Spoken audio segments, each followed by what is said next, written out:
This is Sportsjam. I'm Doug Doyle.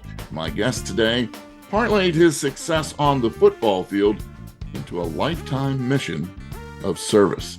And his days on the football field were great. But what's even greater about my guest is his commitment to service. Former Heisman Trophy winner, College Football Hall of Famer, national champion with the Florida Gators, and 6-year NFL veteran quarterback Danny Wuerffel joins us. Danny, great to have you on the show. Doug, that's quite an introduction. Thank you very much. I'm great to be here visiting with you. It is something that touches me when I hear your story and hear you talk about it, is the fact that before you had the big game against Peyton Manning in Tennessee, you had this inspirational vision that came to you. We'll talk about that maybe a little bit later. But the point being, you've always been committed to your faith, and you stuck to it even when success could have taken you away from it. Because sometimes when people reach some goals, they give up their faith. They forget about what it has taken them to reach that level. For you, that's never been the case, has it? Well, I've certainly had my challenges and struggles along the way, and there's doubts and those sort of things. And I think you hit a point. I joke sometimes that I was thinking about writing a book, maybe titling it How the Heisman Stiff-Armed Me and How Success in Life Can Stunt Your Growth as a Human. Like, I really think sometimes the more successful you are, there's all sorts of ways that you end up not developing as much as other folks. But I think, for me, I feel very fortunate that the grounding of my faith, the people in my life, the faith community and other friends that have been there for me have just really been a rock. I've got a lot of people that could care less that I played football in my life. And I remember vividly after throwing 6 touchdowns against Alabama for a SEC title, a day or two after that, I was having dinner at a family's house in Gainesville. I got up to leave, and the mom said, "What are you doing?" She goes, "You don't leave here without doing your dishes like anybody else." And you said those people that kind of helped keep me grounded along the way, I give a lot of that credit to. Your parents, and you have a legacy of faith in the Wuerffel family. You want to talk to us about that before we get into the specifics of your foundation and your amazing football career? Yeah, I mean, both my mom and my dad's family have a lot of heritage of faith, primarily coming from a Lutheran tradition. In fact, we have relatives from Germany named Luther. So some historians wonder if we might be descendants of Martin Luther, the Protestant Reformation. But just folks that have tried to align their life and their mission, not simply around themselves or their own success, but how can you leverage your life to help others? And, I just have so many vivid memories of my childhood and seeing how my parents lived and how they treated people and how they thought about money and all those sort of things that were all part of that. I think that helped shape who I am and what I'm trying to do. Also, something that shaped who you are was when you were playing for the New Orleans Saints. It was after practice that became so special for Danny Wuerffel.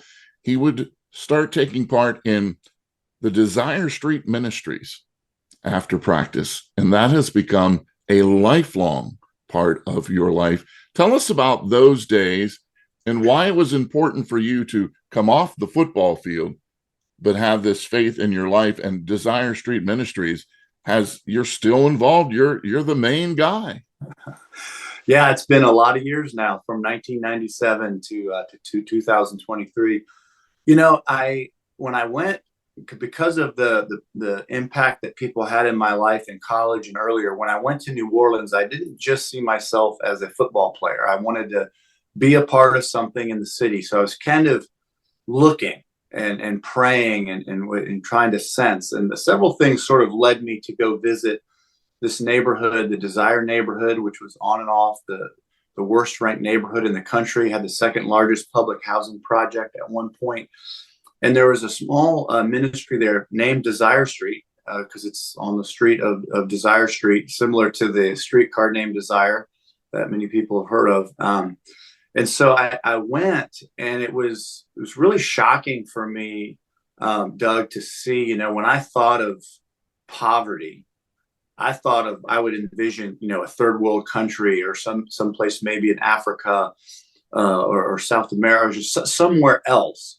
And yet here was a neighborhood very close to where we won the Sugar Bowl, there at the Superdome in New Orleans. And it was not far from there, where it's almost like a little forsaken pocket. And I've learned that every city, even small towns, have these places that for a lot of different reasons, the kids don't have the same opportunities that I had. They don't have the same support, same structure. In fact, the valedictorian at the public high school for many years didn't even pass the ACT, which is shocking. And so here's a ministry planted in that neighborhood to work with the kids, to help them.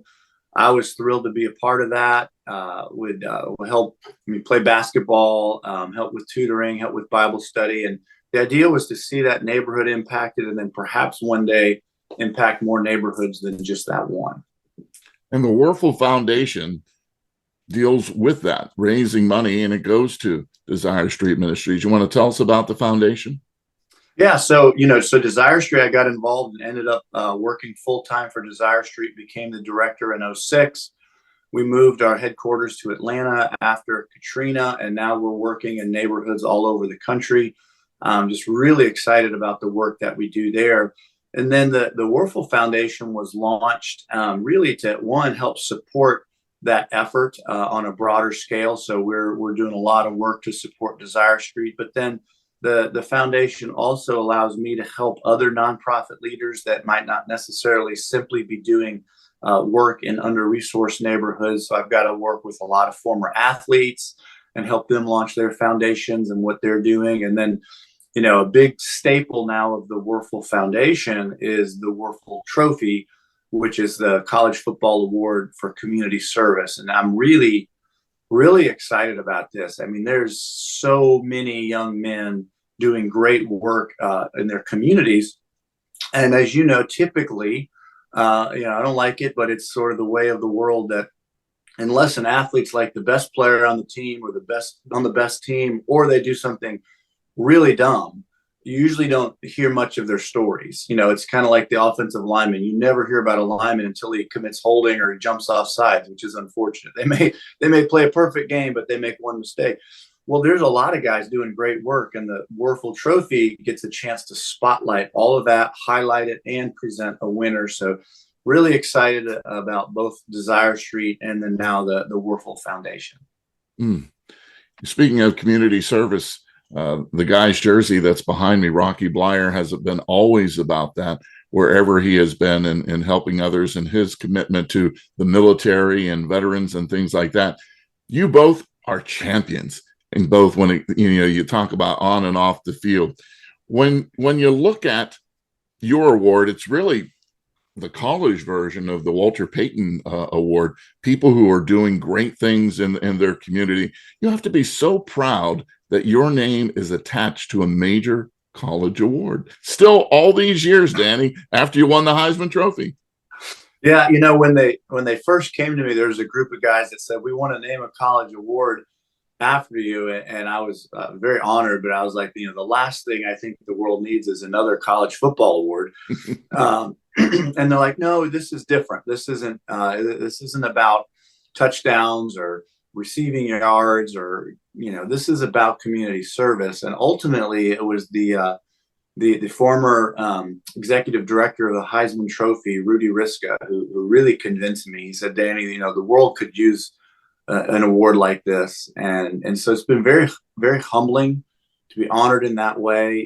We've had 18 winners now, and so just the what these guys are doing in their lives is amazing. But if you add it up, we've had over 1,000 nominees, and just trying to spread the spotlight on each of them in a way to where it's usually you don't see yourself doing anything until you see someone else doing it. It's like, even as a little kid, you're just watching, you're modeling your parents, you mimic your friends' behaviors, you kind of see who you like.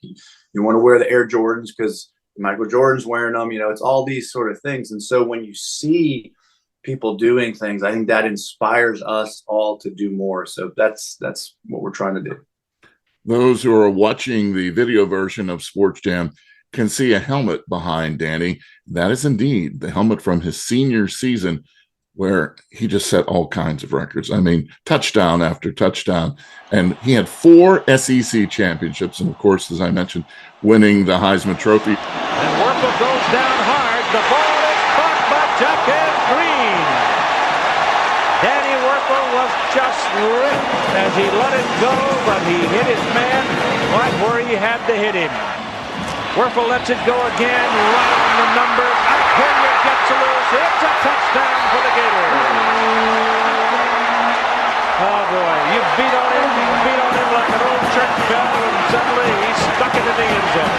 All game is over.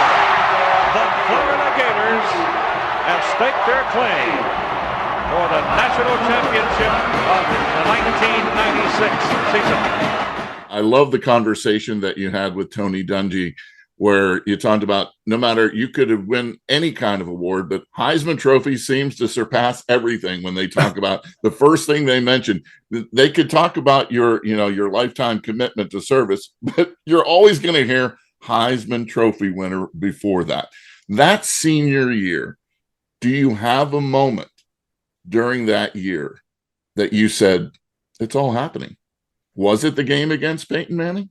Well, that certainly was sort of a really unique moment early in the season. It was the game of the century, they said at the time, which I think we played 3 of those in 1 year. So at some point, the analogy fades a little bit. But Peyton clearly was and went on to be one of the greatest quarterbacks of all times. We're playing in Tennessee. They had more people in the stadium than any game ever.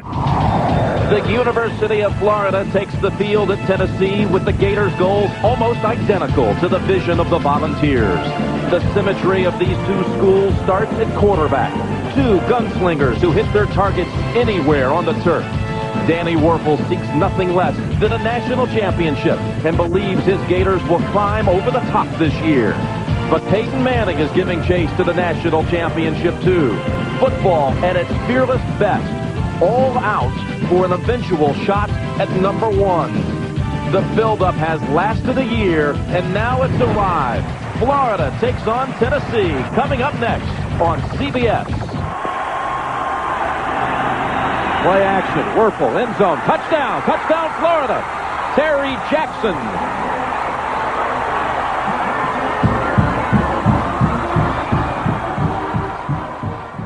That was a huge, huge game, and it was raining, and just everything was crazy, but that you kind of alluded it to earlier, but there's a little bit of a faith moment in that. For me, it was our first drive. We were going down the field. We ended up not getting the first down. I think it was 4th and 13 or something. So I thought we were punting, but not so fast. If your coach is Steve Spurrier, I mean, it's a downpour rain, and he decides we're going for it.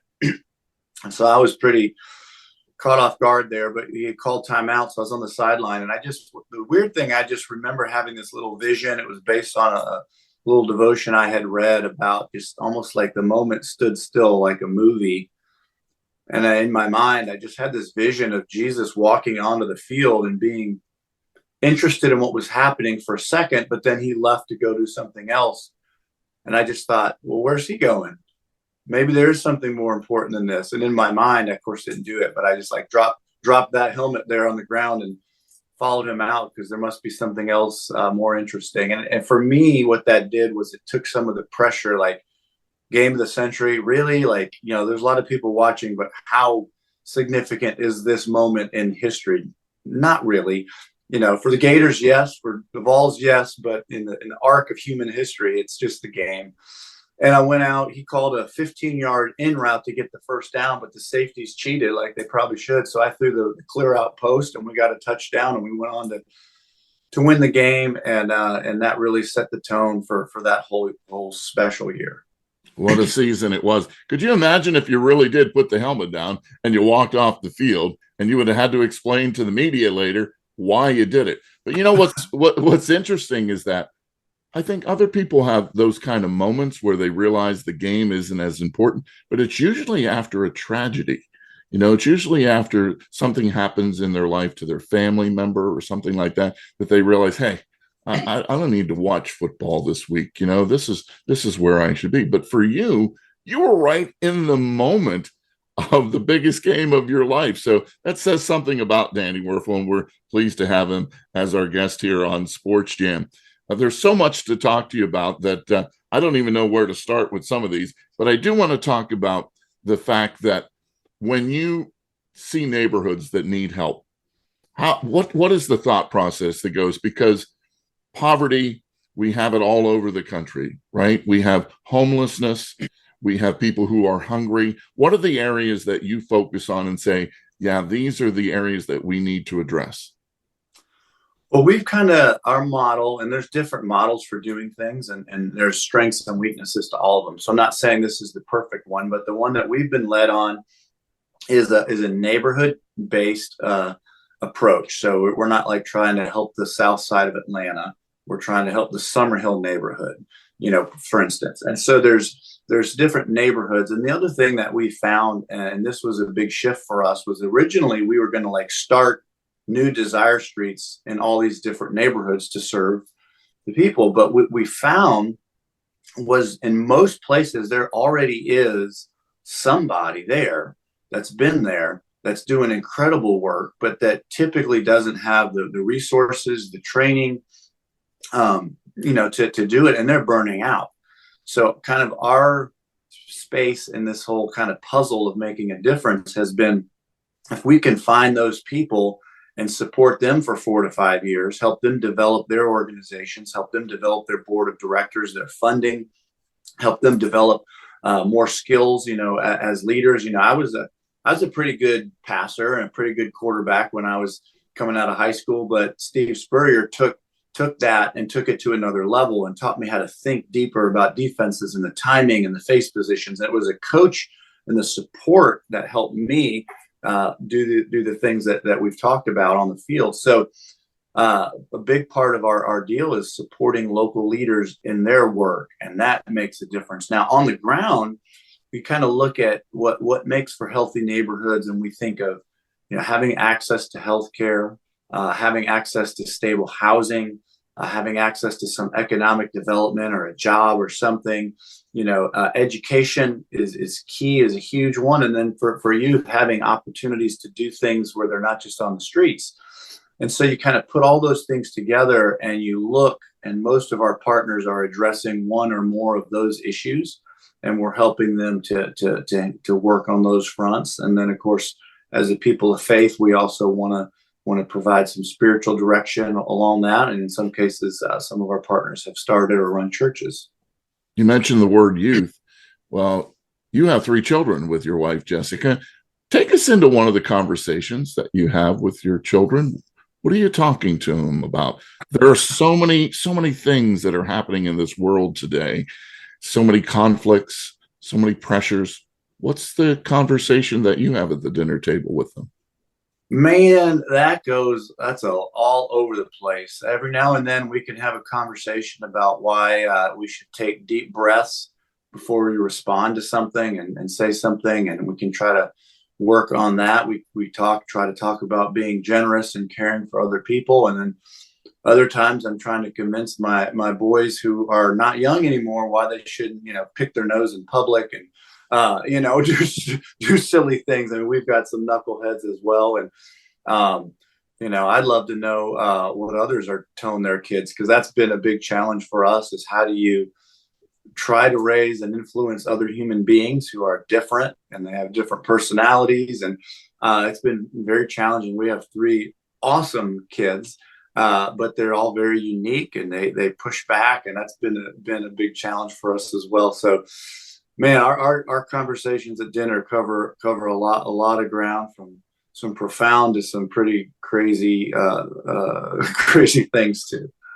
Do they request to see videos of Dad, or do they search them out on their own?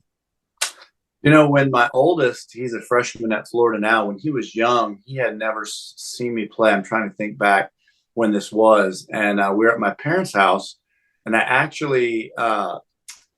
We had the old VHS tape, so I pulled out my junior year game against Peyton Manning, And I thought, oh man, this is a good one. We scored 62 points. He knew Peyton Manning and he'd be impressed. Well, what I didn't realize was the first half was pretty bad. They got way ahead of us. I think they were like 27-10 or something. And I'd thrown a couple interceptions. And in fact, at one point they were showing the backup throwing on the sideline, thinking I was going to get benched. And my son, who would tell you he has a little bit of ADD, he didn't last more than half. So he left. And he's like, Dad, I thought you were good.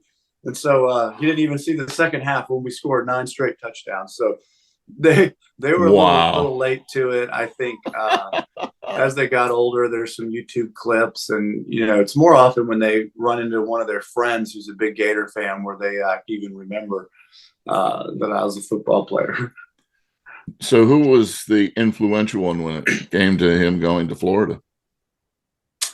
Well, no, it was his choice. We could speculate a lot of things. Probably the fact that his girlfriend went there was the biggest thing that helped seal that deal. But he's happy. He's finishing up his first year, and we're really proud of him. We know all about the fact that 30 years before you won your Heisman Trophy, your coach Steve Spurrier also won the Heisman Trophy, and as you've mentioned already, how influential. But a lot of people don't know about your high school coach who was very influential in your career. Can you talk about him and let us know a little bit about him? Yeah, when I was in the NFL, I asked hundreds of my teammates on different teams, who was the most influential person in your life? And without question, the most common answer was the high school football coach.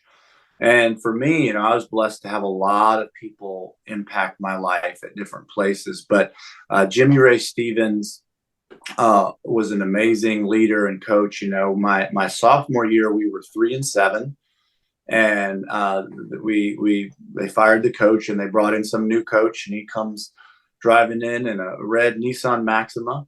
And he walked out on the field and he was trying to figure out what offense to run. He really wanted to run a version of the run and shoot.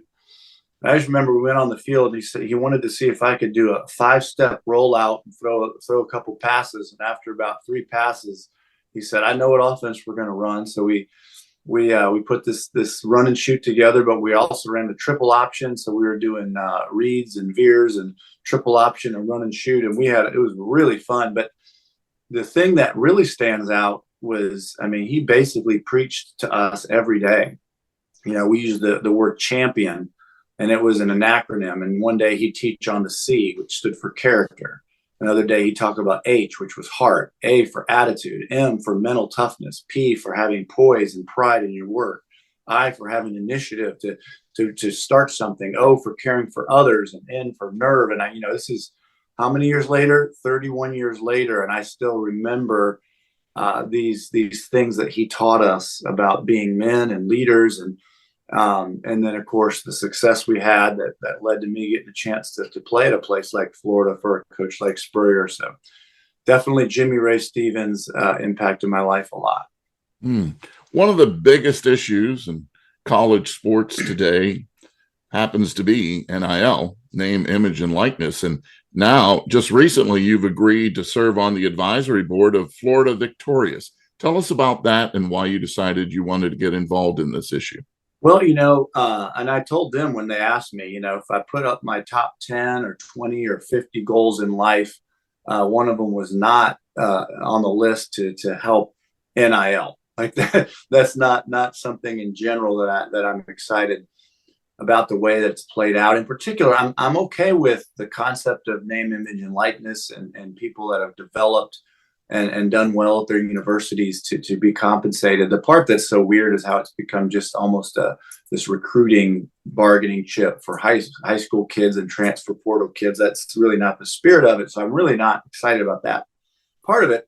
But Florida's doing something unique that, to me, fits with when we talk about my foundation and the commitment for service. Florida is tying NIL into community service. So the players at Florida are doing a tremendous amount of community service. They're going and not just volunteering and doing work. They're also promoting different nonprofits, which, goes a long way for helping those nonprofits kind of be visible and raise money and have support. So kind of my angle that I'm excited about is helping shape and think and teach some of the young men around this idea of service and what it means. And so that's, I think, a new thing. I think every university is trying to figure out how to do this. Some of them are, in my opinion, doing it with more integrity than others. And, hopefully there'll be some more guidance, whether it's NCAA or whether it's legislation that sort of puts some better parameters around it at some point. But I am proud of what Florida's doing at this point in that space. And the other issue is the transfer portal. And those who have followed your career know that you were splitting time early in your career at Florida. And so if that was as big as it is today, you almost wonder, would Danny Wuerffel have said, well, I'm going to transfer and put my name in the portal and go play for somebody else? What do you feel about the transfer portal? You have teams like USC that had completely different players this year, and they nearly made it into the national championship. Yeah, I mean, it's a really unique thing, kind of how that's playing too. I think, in general, I'm not excited about it. But then when you see coaches that can switch so quickly, if I was a quarterback that was recruited to run the wishbone offense at a certain school and I committed, and then that coach left and a new coach come in that was passing, I can see why having an opportunity to go somewhere else makes sense. The part, again, it's not directly related, but to me it's related, is, having a unlimited this transfer portal along with the NIL both together really make for a weird situation. It's kind of like if the NFL had no contracts and no any way of being, it's just this almost like wild west between that. It's like, well, I may be happy here, but if that school paid me more money, why not transfer as well? So hopefully between the NIL and the transfer portal, there'll be a little more stability in the future. 6 years in the NFL, and you played for a number of teams. Of course, you started off with the Saints, and we know about that. Anything about your pro career that either you say, I wish this moment would have happened because it would have led to maybe a little more success? But as Tony Dungy mentioned in his interview with you, some people would say, maybe you didn't have the greatest NFL career, but everybody knows how you turned out, and that's what all really matters in the end, isn't it? Oh, well, appreciate that. Yeah, I think about that a lot. I think one thing has to happen, especially at the quarterback position. You've got to be in the right place at the right time, with the right coach and the right players. And when you get those things together, magic can happen. And when I look at my career, I actually feel like I was more blessed than anyone that deserves. My high school coach comes in and we win the state championship. I get a chance to play for Steve Spurrier, and then even during my NFL time, I went to the Europe League and we won the World Bowl with the Rhein Fire out of Dusseldorf. And so I feel like more than I deserve, those things lined up. And then in the NFL, just is it never quite lined up. And the other thing too is, just if I'm being very critical and authentic in my feedback of myself as a player, I never maximized my throwing efficiency. And that's really a technique. I think if you compare it to like a golfer, if you have a little kink in your golf swing, you're just not going to have the same production and control and distance as somebody who's got just a really smooth, thorough, efficient golf swing. And so, I certainly learned how to play with what I had, and I got very accurate.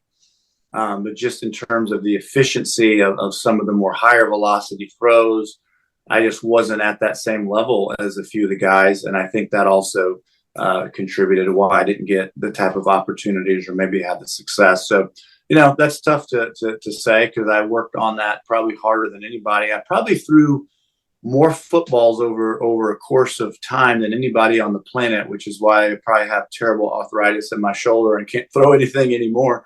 But I definitely tried. I did my best, and I don't have any regrets. But you're using that shoulder because I understand, and we had a whole sports jam on it, the sport of pickleball has become a passion for you as well, right? Yeah, man, we could do another whole episode talking about that. I love it. Been playing for 2 years, and don't tell Gator fans, but it is my favorite sport I think I've ever just played. it's like a video game that has ultimate levels, and you can play at the base level and enjoy it, or you can always play to a higher level and then new skills come into play. It's great exercise. It's great from a social perspective. It's really fun. And then strangely, it's also become a big part of our foundation and a lot of the fundraising stuff. We did a celebrity, pro-am pickleball tournament and raised a bunch of money. Got guys like Drew Brees and Rick Barry, the basketball player, and several other high-profile folks involved. And I've made new friendships in all these different pro teams that are starting. And so it's kind of become, my son actually joked one day, we were preparing for our event, and he goes, "Dad, wait a minute. So your job right now is to plan a professional pickleball tournament?" I'm like, "Yeah, what a blessing that is." So I absolutely love it. So those who follow Sportsjam know I like to ask these type of questions, Danny. You get to go on a trip, but family isn't invited. Okay. You get to invite 3 people, and they don't have to be with us anymore. 3 people for a special trip. It could be to a Desire Street neighborhood. It could be to a game. Where are you going, and who are the 3 people in the car with you?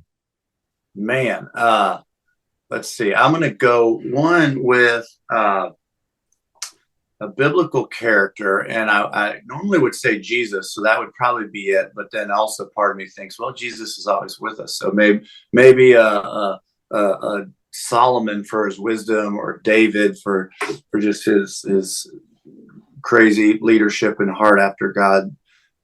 So one of those. I also would, and this isn't necessarily a political statement, but just from a personal statement, Barack Obama. I think he'd be a very fascinating person to spend time with. And then a third one, I'm not sure who I would. I'm going to say my wife, just in case she watches this, even though I'm kidding. But we would go. Actually, there's another friend or two that I would take, and we would do a trip that involved 3 things. We would go somewhere where we could visit and see, some places that were in need, and maybe even have had an opportunity to bring some resources there to help them. It would also involve a couple days of silence. I really have grown to love some of these silent retreat stuff.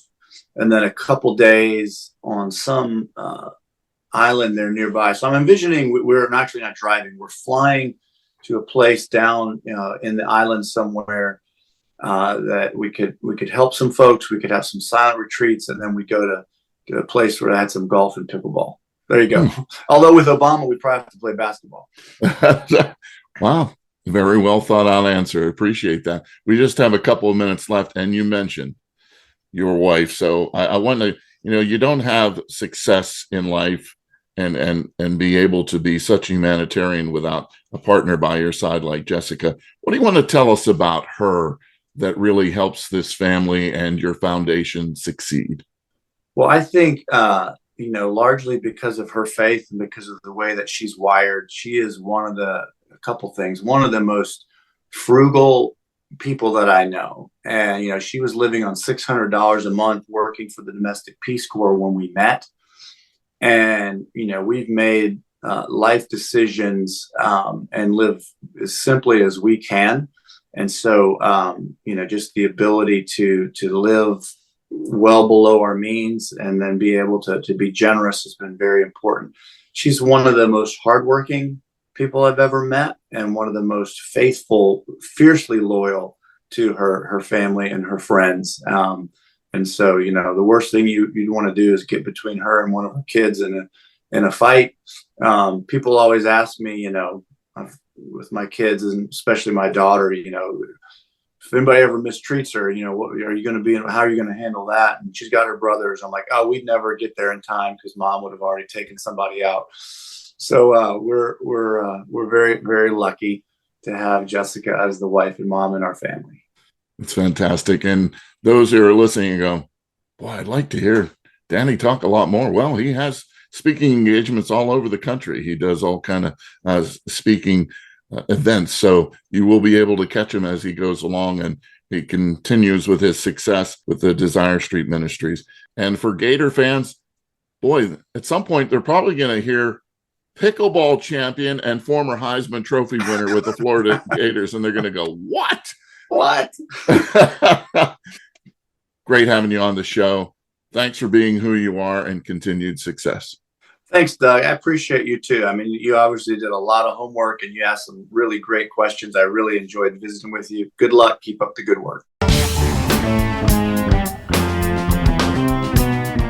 Sportsjam is a WBGO Studios production. You can hear all the past shows by going to WBGO.org/Sportsjam or WBGO.org/studios. You can also find Sportsjam with Doug Doyle on the NPR list of podcasts or wherever you hear podcasts. Special thanks going out to ABC and CBS Sports for allowing us to use those clips. The late, great Keith Jackson on the call of the National Championship game in 1996, and the wonderful Jim Nance on CBS Sports, the Peyton Manning-Danny Wuerffel matchup. Until our next Sports Jam session, I'll see you at the game.